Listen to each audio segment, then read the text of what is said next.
Fernando Rezende, professor da Fundação Getúlio Vargas, com o tema Basta de remendos, é hora de reconstruir o sistema tributário nacional. Muito bom dia a todos. Eu queria cumprimentar aqui na pessoa do presidente desta casa, todos os demais companheiros aqui desta mesa, e desejar que a gente continue neste debate com o brilhantismo que ele teve até agora.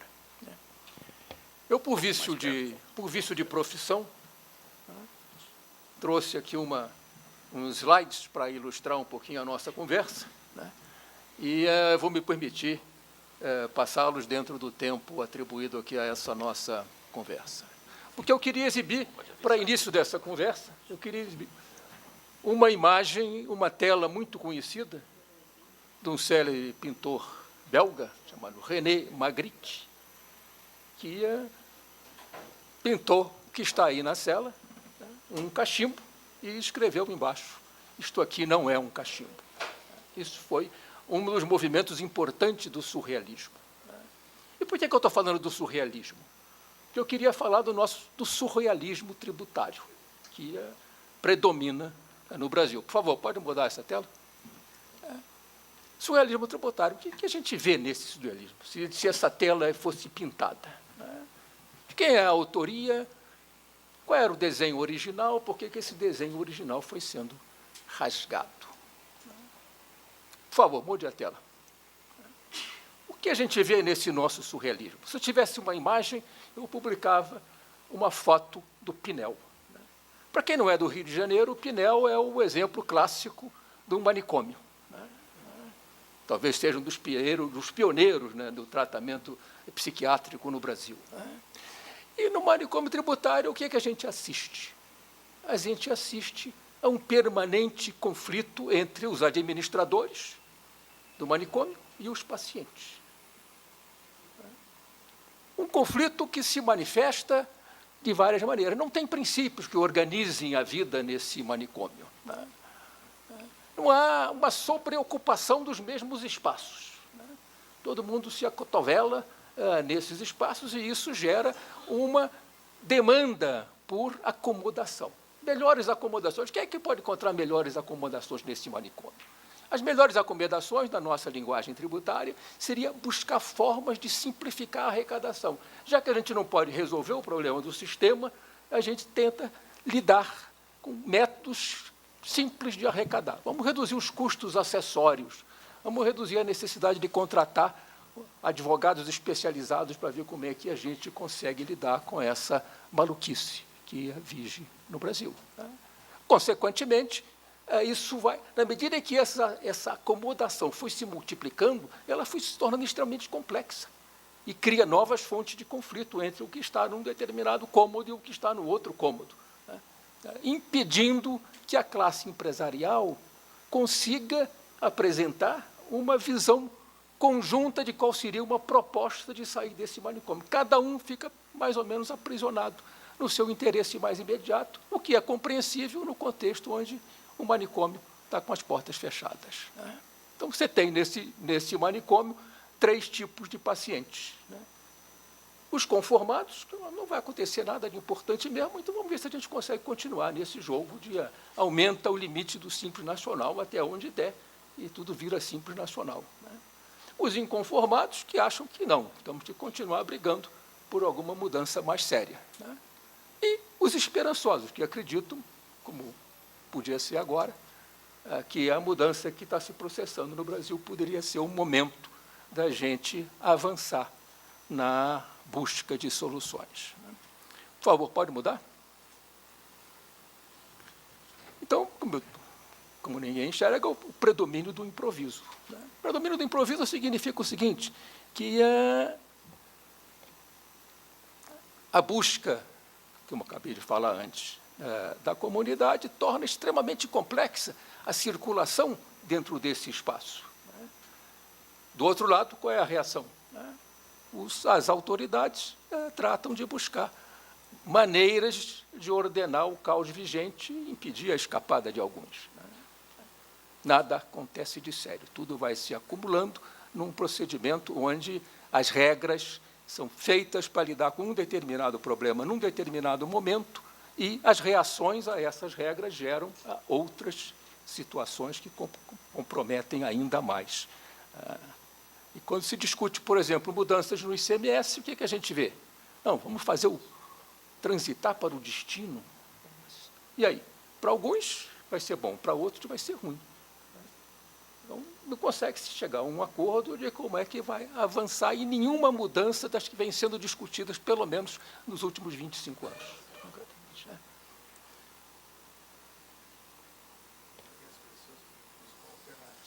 Sério. Primeira coisa que nós precisamos discutir é o seguinte: mas nós chegamos nesse manicômio, mas qual era o desenho original da nossa tela? Será que é possível a gente recuperar esse desenho original? Por favor, pode mudar?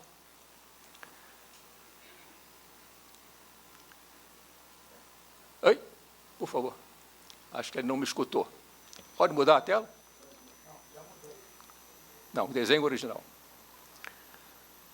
O desenho original foi concebido em 1963. Eu quero frisar a data, porque isso foi o princípio de começarem a rasgar este desenho, é porque ele foi confundido na Constituinte com algo que era originário do regime militar. E muita gente aqui sabe que tudo que vinha do regime militar era considerado coisa que devia ser destruído naquele momento. O desenho foi feito numa comissão de notórios especialistas em constitucionalistas da área tributária, que foi criado uma comissão encarregada pelo então ministro da Fazenda, que, se não me engano, era o Santiago Dantas, na época do João Goulart. A comissão era presidida pelo Rubens Gomes de Souza, dela participava o Gilberto Leocanto, o Mário Henrique Simons era um assessor econômico da comissão. Então, produziu fantásticos relatórios que nós acabamos, aliás, de editar um livro sobre a reforma de 65, lá na Fundação Getúlio Vargas. Quem tiver interesse, até eu poderia ver se conseguiria arrumar alguns exemplares. E os diagnósticos da época são fantásticos, de qual era a realidade do sistema tributário vigente, e se a gente mudar as datas, os nomes dos personagens, ele ainda seria pouco para lidar com o que nós temos hoje. A mesma coisa, a multiplicidade de incidências jurídicas sobre os mesmos fatos econômicos, a irracionalidade das normas e por aí afora. E esse sistema implantou com a imagem de uma plataforma, com 4 sólidas pernas. A redefinição das competências tributárias, com o reforço do imposto de renda na área federal, com a atribuição ao Estado da competência para tributar o consumo via um moderno imposto sobre a circulação de mercadorias e a manutenção dos serviços no município, que naquele momento não era tão importante, hoje já deixa de ser uma coisa que nós temos que rever. Ao mesmo tempo, ele rediscutiu a federação, num sistema de que era preciso rever a discriminação constitucional de rendas no Brasil. Muita gente, na época, criticou o sistema por ser centralizador. Não. Logo após a implantação do novo sistema na emenda 18 de 65, as receitas dos estados cresceram absurdamente. Só começou o retrocesso depois que as mudanças no regime militar começaram a acontecer, o AI-5, depois o AI-8, e por aí fora, vieram reduzindo as receitas dos estados. Mas, naquele momento, o sistema era absolutamente pró-federalismo, e a implantação de um moderno regime de equalização de rendas na federação, com a criação dos fundos de participação dos estados e municípios. E, ao mesmo tempo, 2 coisas importantes: a coparticipação nos tributos vinculados a investimentos na infraestrutura e a recuperação de uma política nacional de desenvolvimento regional, com a ideia de que o Brasil precisava ter coesão territorial para assegurar uma posição de relevo no mundo econômico. Quando é que esse desenho começou a ser rasgado? Se puder mudar a tela, eu agradeço. Em 88, foi plantada uma jabuticaba. E pé de jabuticaba, eu até tenho um desenho do pé de jabuticaba. É um bicho estranho mesmo de ver, né? Os frutos grudam no tronco. Né? É um bicho, é uma árvore estranha, é uma árvore enorme, grande, né? Que, dizem os mineiros, só existe no Brasil. Né? Eu não sei se isso é verdade ou não, mas passou a ser. Né? Por favor, volta ao anterior. Então, onde é que foi plantado esse pé de jabuticaba? No artigo 195 da Constituição, né? Que criou algo que só existe no Brasil, que é uma dualidade de regimes tributários, regidos por regras diferentes e com destinações diferentes. As receitas, as contribuições para a seguridade social, uma palavra que em Portugal não seria reconhecida como é reconhecida aqui, o português castiço chamaria de segurança social. Seguridade é uma palavra do espanhol, que, na verdade, na América Latina, seguridade significa previdência. Nós inventamos o conceito e adaptamos, por dizer que seguridade era simplesmente o quê? Era universalizar o que os antigos institutos de previdência já faziam, previdência, assistência e saúde, só que restrito a quem tinha emprego formal. Então, ao universalizar, bom, então temos que aumentar a arrecadação, as receitas. E aí cria-se essas contribuições. Essa jabuticaba está aí.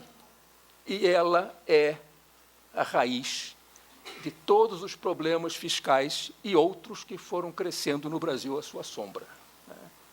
Ela é a raiz principal do dito engessamento do orçamento, do desequilíbrio da federação e, inclusive, se assim pudermos dizer, também das distorções que foram se acumulando no campo político, com a implantação do que alguns chamavam, e aqui o senador mencionou isso criticamente, o presidencialismo de coalizão.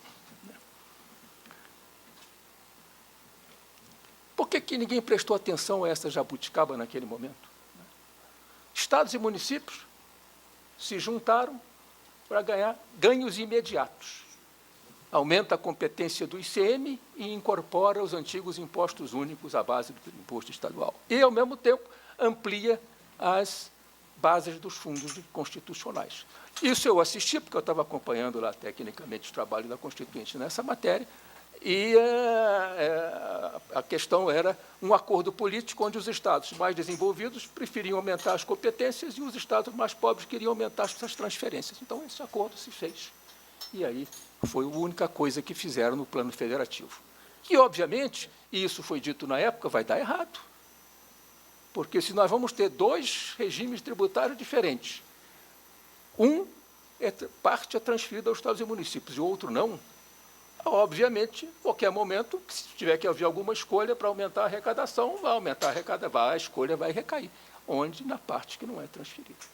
E isso, o desenho começou a ser rasgado em 98, na verdade, em 99. Né? Por favor. O pé nós já vimos. Então, o pé cresceu, como toda árvore, né? Naquela seca, naquele clima de crise de final de 98, início de 99, né? Quando o Brasil quebrou, literalmente, né? Foi ao Fundo Monetário pedir socorro. Vamos fazer um ajuste fiscal que precisava ser no mínimo de 3% e um pouco mais de 3% do PIB para poder cumprir as regras do acordo. Ora, a gente ia fazer esse ajuste de que maneira? Bom, vamos aumentar as contribuições. Não pode, porque é vinculado. Não, mas faz uma emenda desvinculando. Né? Criou-se inicialmente com um nome mais sexy, de Fundo Social de Emergência. Né? Alguns vão lembrar disso aqui. Né? Depois, com o tempo, as pessoas perdem a vergonha, né? E vira mesmo desvinculação de receita da União. Né? E aí, o que aconteceu? Aquilo que eu estou chamando um incrível abraço do ajuste fiscal com a Seguridade Social. Algo que não vimos no mundo nunca. No Brasil, o ajuste fiscal contribuiu para a expansão do gasto social. Depois ninguém viu mais o PT brigar contra o ajuste fiscal, não. Por quê? Por uma razão aritmética elementar. Se você tinha que fazer um superávit de 3% do PIB, e se você tivesse que aumentar em 100 bilhões a receita para fazer isso, você tirava 20 para financiar o giro da dívida. E 80 ficava lá no caixa do Tesouro. Alguém poderia dizer, não, segura um pouco a despesa, não deve ter, mas aquele dinheiro passa a ser cobiçado, né?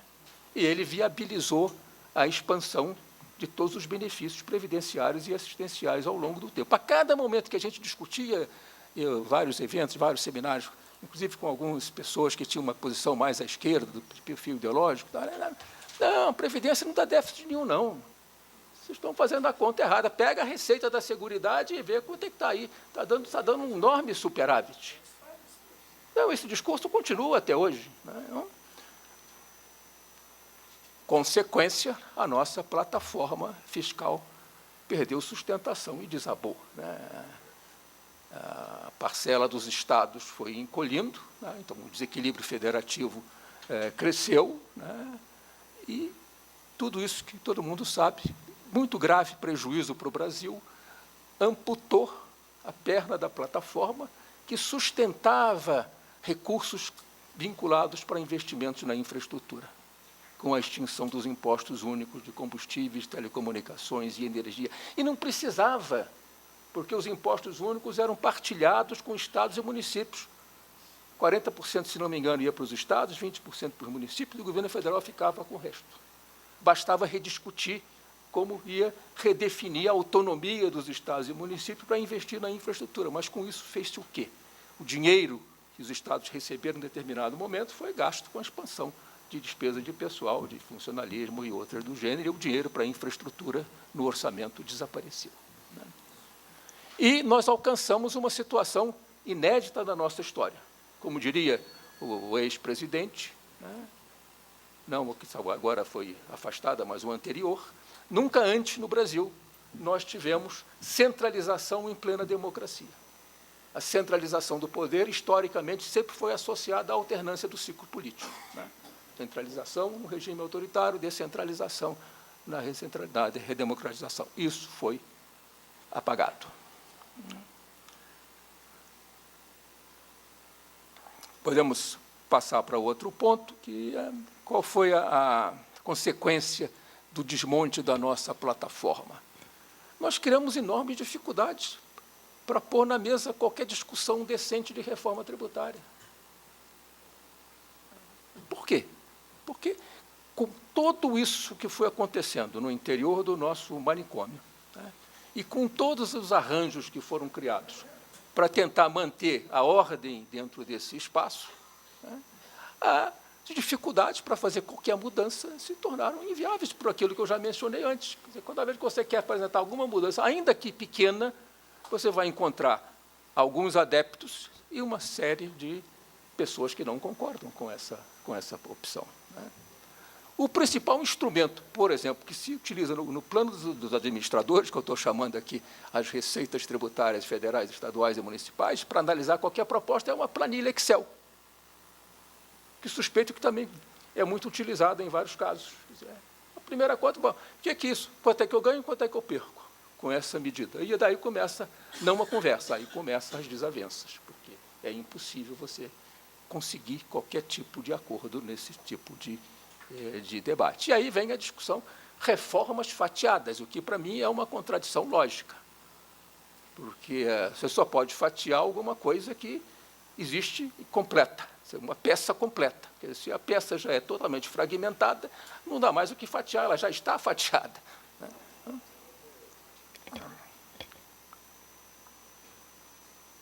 Então, a superação dessas dificuldades, eu não vou me estender nesses detalhes que estão aí escritos na tela, porque não é necessário aqui neste ambiente, mas, se for o caso, a gente pode voltar a eles nos debates. Quer dizer, eu acho que a superação de todas essas dificuldades depende de uma mudança de atitude. Nós temos que repensar na ideia do sistema, porque é tudo o que a gente não tem no Brasil. Quando as pessoas falam, em outros debates que eu participo, sistema tributário brasileiro, eu digo, espera aí, vamos começar a pôr, de novo, usando as palavras corretas, que o nosso colega Roberto Brandis está tendo. A linguagem foi sendo deturpada, inclusive a linguagem orçamentária, que você mesmo falou, né? Eu tenho escrito pouco essas coisas sobre orçamento. Nós estamos no mundo orwelliano, da novilíngua orçamentária. As despesas hoje são classificadas assim, obrigatórias e discricionárias. Isso não é classificação de despesa pública em nenhum lugar do mundo, nem em nenhum texto. Associou-se discricionário com a prioritário. Desculpe, obrigatório a prioritário, e discricionário é irrelevante. Nada a ver, é obrigatório porque tem uma lei, então muda-se a lei e deixa de ser obrigatório. Mas nada, o debate político fica aprisionado nesta novilíngua que não ajuda a discutir as escolhas, né? Nesse meio tempo, o mundo está mudando. Nós congelamos as regras em 88, complicamos mais depois de 88, e o mundo está mudando rapidamente, né? O mundo da produção, o mundo da comercialização. Como é que as novas tecnologias todas estão trazendo mudanças fundamentais? Ontem eu li numa revista, um livro já não tão atualizado, 3 semanas atrás, do The Economist, que a fabricação de próteses digitais com impressoras 3D já está crescendo no mundo rapidamente. Fala-se em peças de aviões, turbinas de aviões e por aí afora, né? Todos aqui sabem disso melhor do que eu. O que isso suscita de reflexão sobre a questão tributária? Eu acho que essa reflexão, eu venho me preocupando um pouco com isso, conversando com muito pouca gente, e acho que não está sendo feita. Nós continuamos amarrados a velhos princípios da meados do século passado. Nós temos que ver o novo. O que está acontecendo aqui? É hora do futuro? É o título deste seminário. Eu acho que nós temos que olhar também a discussão tributária olhando para o futuro, e nós estamos olhando para o passado. Nós estamos olhando no retrovisor, né? Por favor, mais uma vez. Eu anotei aí uma coisa que eu vou pular, uns 7 desafios, aí, porque acho que o desafio da reforma tributária é maior. Ela implica várias dimensões. Não é? A competitividade é fundamental, mas ela tem que buscar a coesão. O Brasil não vai conseguir alcançar todo o seu potencial de desenvolvimento se o Brasil estiver dividido em espaços geográficos diferentes. Nós quebramos cadeias produtivas nacionais à medida em que essa guerra fiscal se expandiu, né? Nós privilegiamos, em muitos casos, a importação do que a produção do bem nacional. Isso destruiu a indústria. O que está acontecendo no mundo da comercialização? Com o avanço do comércio eletrônico e todas as outras formas, eu gostaria de discutir isso com profundidade, com pessoas que estão acompanhando isso na prática, né? Então, que lições a gente pode extrair? Por favor, pode mudar a tela? Que lições a gente pode extrair do sistema que foi concebido em 63? Vamos lá revisitar os fantasmas da época, né?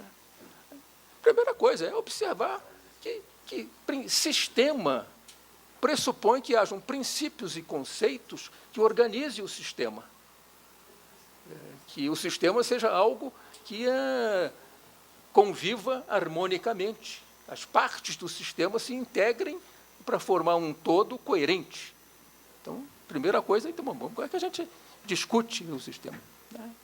E aquilo que eu acabei de falar, que é ter em conta como os princípios e os conceitos tributários que nós herdamos de meados do século passado estão sendo alterados por tudo isso. Nós assistimos, no âmbito da OECD, por exemplo, um grande debate sobre as chamadas erosões das bases tributárias, na língua inglesa, os BEPS, né? Que está se concentrando, por enquanto, no imposto sobre a renda, nas corporações multinacionais que redistribuem o lucro em países onde a alíquota é mais baixa. Mas isso, não tenho nenhuma dúvida que isso vai se estender às outras formas de tributação. Por isso que a minha provocação ao final, eu vou adiantar ela aqui, eu fico pensando, o pessoal está muito falando no IVA, assim, o IVA será um imposto do século XXI? Eu tenho sérias dúvidas. Tenho sérias dúvidas a respeito. E vou falar sobre isso um pouco mais daqui a pouco, 10 minutos para encerrar, né?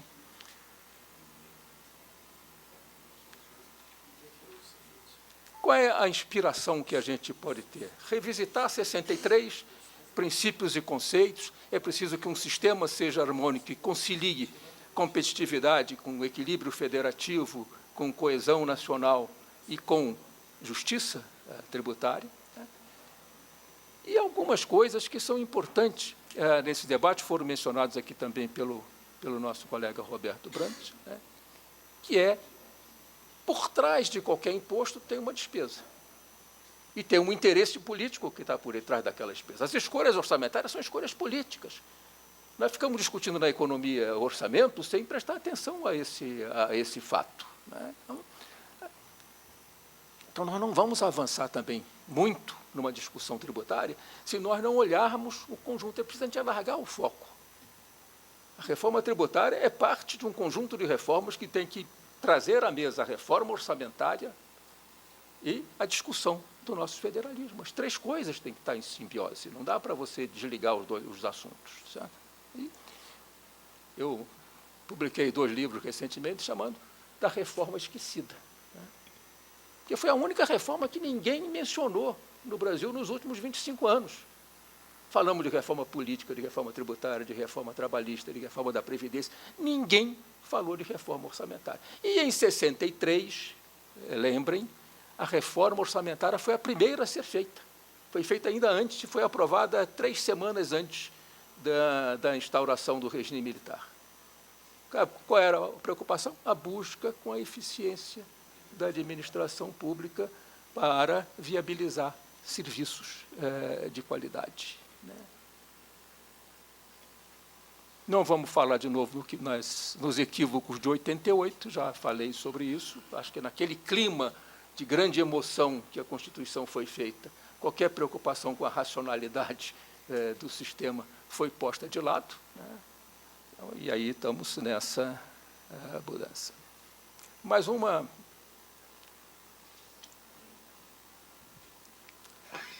inspiração para o debate atual eu já abordei, eu queria pular para o outro seguinte, que é isso aí. Então, ajuste fiscal e direitos sociais. Foi mencionado aqui também anteriormente, que boa parte do que é gasto social tem uma grande parcela dele que, na verdade, pode ser não realmente lícito, digamos assim. Mas, mais do que isso, eu acho que a discussão vem sendo posta como se o ajuste fiscal fosse algo que vai comprometer os direitos sociais.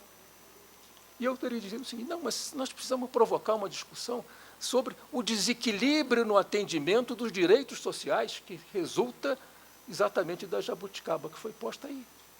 Porque qualquer um que olhe o artigo 6º da Constituição Federal, olha lá que são os direitos sociais se estendem muito além da previdência, da saúde e da assistência. Não por acaso está aí o saneamento básico, foi para o espaço, transporte público, o idem, a habitação, então, todos os outros direitos sociais.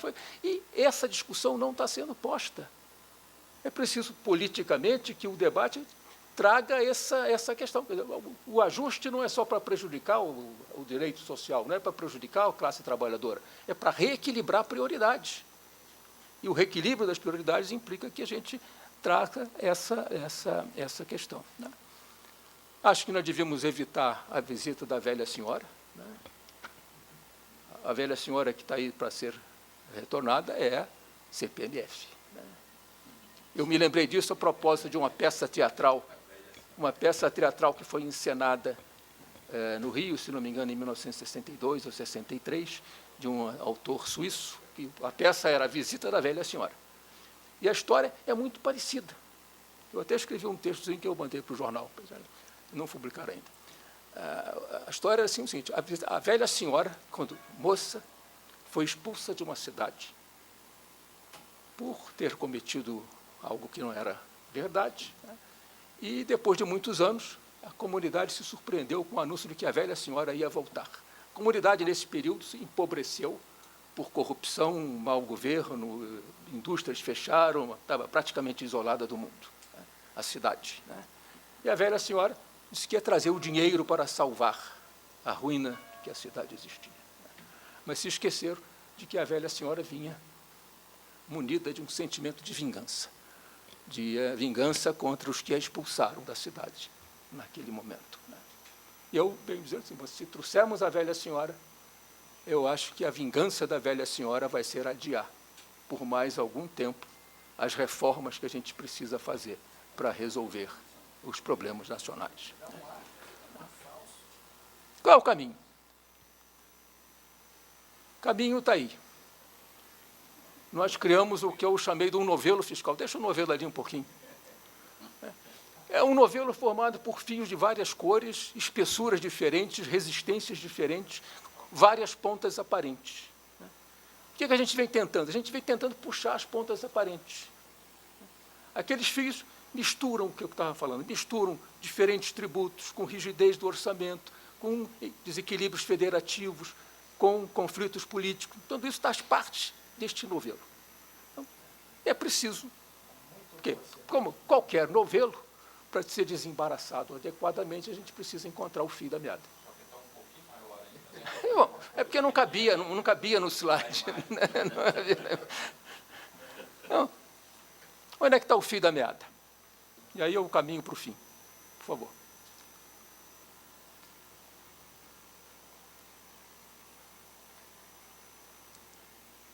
À medida que esse novelo foi se formando, eu não vou ter tempo de recuperar toda a história da formação desse modelo agora, ele engessou o orçamento, destruiu a racionalidade tributária, desequilibrou a federação e aumentou a burocracia fiscal.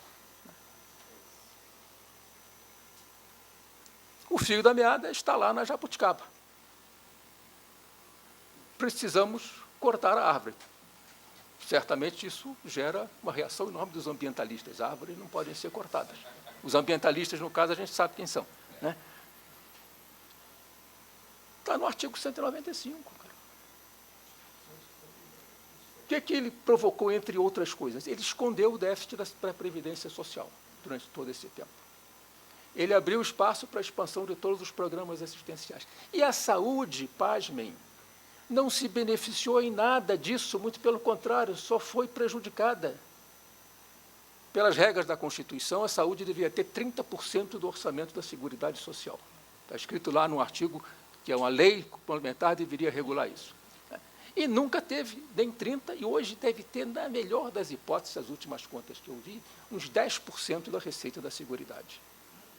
Não, por acaso a saúde saiu buscando outras garantias. Mas o que me espanta é que o pessoal da saúde, no Congresso, não se mobiliza para discutir mudanças, por exemplo, nas regras previdenciárias, que afetam diretamente o dinheiro que possivelmente estaria reservado para a saúde, dentro da Seguridade. É um debate que não está travado. Talvez porque acham que, se começar a mexer, pode piorar. Mas aí não é possível. É preciso... Outra coisa importante. Essa jabuticaba, ao fim e ao cabo, hoje em dia, ela está contribuindo para que a eficiência das ditas vinculações à educação e à saúde também ficasse comprometida. Coisa que muito pouca gente sabe, se você olhar o tamanho dos chamados restos a pagar, quase a metade deles hoje é restos a pagar de educação e de saúde. Porque criou-se a regra, acho que foi um entendimento do TCU, de que o cumprimento da vinculação se dá pelo empenho e não pela execução. Mas não pode ser cancelado, então o empenho acumula 5 anos. Então pode estar acontecendo o quê na educação e na saúde? Que o governo está liberando alguma coisa que foi prevista para ser gasta 3 ou 4 anos atrás, na área da educação e da saúde, está liberando para gastar hoje. Pode ser absolutamente desnecessário, mas isso faz parte de como é que as coisas funcionam na prática. Então, o fio da meada, na minha leitura, seria a busca de um caminho para a gente avançar na reconstrução de um sistema tributário nacional. Claro, avançar, eu quero dizer que eu não acho que seja viável tirar uma coisa do lugar e botar outra, mas é preciso definir qual é o caminho para a gente reconstruir esse sistema. E aí, o último slide é simplesmente a frase que eu já tinha mencionado antes, que, por enquanto, é uma grande interrogação. Eu acho que a gente vai ter que discutir isso, porque é esse sistema todo que foi... Esse sistema foi pensado no início da última década, no início do século XX, 1910, 1920, começou-se a discutir o tributo sobre o valor adicionado. Por quê? Porque, naquele momento, estavam se consolidando as grandes corporações industriais, né? E a regra era, é preciso abrir espaço para que você evite a verticalização da produção. Aí veio a crítica de que dos custos de transação, do trabalho célebre da época, do Ronald Coase, né? Na medida em que viabilizava-se a redução dos custos de transação, o método do valor adicionado facilitava a desconcentração da produção. Agora, eu estou lendo um pouco textos sobre economia digital, né? Qual é o conceito de cadeia produtiva hoje na economia digital?